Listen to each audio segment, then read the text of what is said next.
Almost 17 million Americans have applied for unemployment benefits since the outbreak began. Their figures not seen since the Great Depression. Joining me now on the line is Professor Joe Siracusa from RMIT. Professor, good afternoon. Thank you for joining me. We've this week seen trillions of dollars in cash and loans unleashed by the Federal Reserve to try and counter what's going on, but 1 in 10 workers have now lost their jobs. Is the money enough? Is it going to be enough to save the US economy? It probably will, Danica. And by the way, it's a pleasure to be here. It's such grim days ahead of us and behind us. Look, during the Great Depression, 1 in 4 Americans was reduced to penury. Couldn't feed himself, couldn't feed his family. You know, women and children were starving all over the place. We haven't got there yet. We have, in terms of absolute numbers, as many people. But keep in mind that in the Great Depression of the 1920s and 30s, that was a collapse of the economy. This economy is sort of is frozen because of the health crisis. It's the health crisis that's brought the economy down. So once we get past the public health crisis, the economy will resume. Now, you notice that on Wall Street, we have the lowest days in, 50 years and the highest days now in 50 years. And that means all the smart money is staying near the market. And because they know that the fundamentals of the American economy, like the economy of Australia, is in good shape.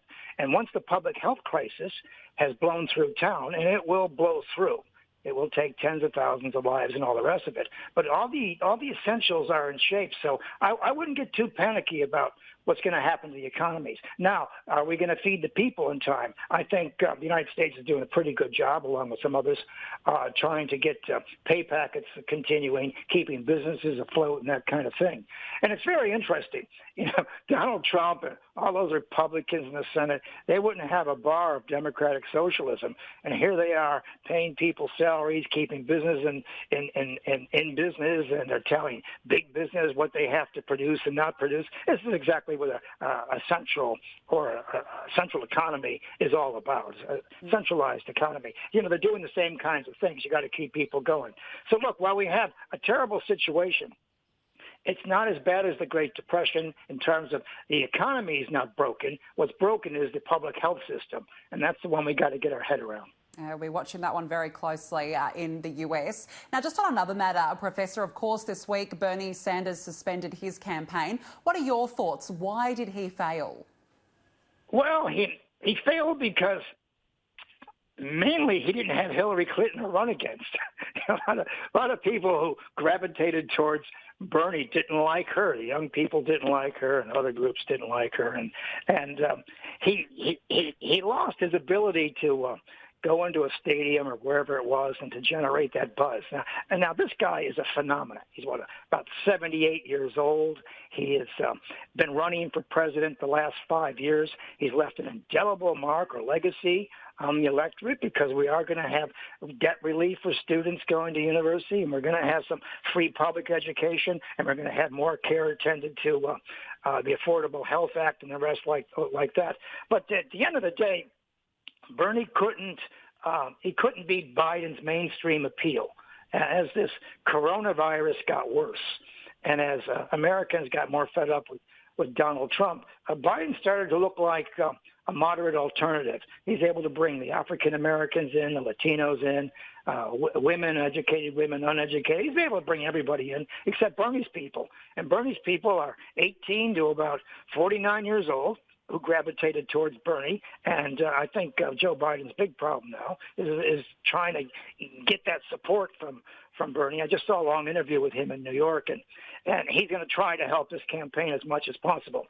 But it's on the condition that Biden does a number of things that he thought were important for his campaign. So Biden knows what he has to do now to bring on Bernie's people. He's going to have to appeal to them both personally and legislatively. Now, if Joe Biden wins, and he's, I think, 6.3% ahead of President Trump in terms of the national polling, he'll be the oldest president to enter the Oval Office. He will be, I think, 78 or 79 on the day he enters the office. So he'll be the oldest guy around. And so what we're all looking for right now is his vice presidential choice. He's already said he's going to bring a woman on board, which is very important. He's going to have to bring a woman on board who brings her constituencies, that is, she reflects the kind of people who voted for her. And I've seen a list of 10 women that he could choose. He could choose Senator Warren, who is a progressive senator from Massachusetts. That's a possibility. No, it's unlikely. My guess is that he's going to have to choose between Senator Kamala Harris and Senator Klobuchar from Minnesota. So both of those, he's going to get another kind of constituency. But I'm not going to say he has a lock on it. Now, look, when people vote for a president every 4 years, they ask themselves the basic question: Are we better off now than we were 4 years ago? With Trump, that was okay. Good question to ask until about 3 months ago, but it's no longer has a positive response. So Trump's going to have to get very clever here about what he does next, and that's why he's chafing at the bit to open America to business and commerce.